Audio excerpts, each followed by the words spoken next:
Hello my YouTube friends, আশা করছি সবাই তোমরা খুব ভালো আছো। আমি আবারও একটা আনবক্সিং ভিডিও নিয়ে চলে এসেছি। মোস্ট ডিমান্ডিং একটা মেকআপ প্রোডাক্ট, সেটা হচ্ছে সুইস বিউটির কনসিলার।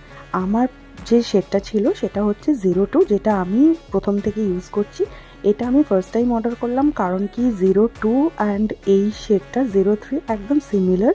তো সেজন্য আমার মনে হলো যে একবার ট্রাই করে দেখা যেতে পারে যে এটা আমার স্কিনের উপরে কেমন স্যুট করে। তো এটা শুধু আমি অ্যাপ্লাই করার পরে দেখলাম যে একদম বাটার আর স্কিনের সাথে একদম পারফেক্টলি ম্যাচ করে যায়। বাট দুটো যখন মিক্সড করে অ্যাপ্লাই করেছিলাম, ওটার রেজাল্ট আমার দারুণ লেগেছে। মানে একদম মনে হচ্ছিলো যে ন্যাচারাল, কোনো রকম মনে হয় না যে একদম একটা হোয়াইট একটা ব্যাপার আছে, ওরকম একদমই মনে হয় না। তো যাদের ওয়ার্ম ফেয়ার স্কিন টোন তারা এটা ইউজ করতে পারো। পার্টিকুলার সিঙ্গেলও ইউজ করতে পারো আর দুটো মিক্সড করে ইউজ করতে পারো, দারুণ রেজাল্ট পাবে। Thank you and follow for more video. Tata, by.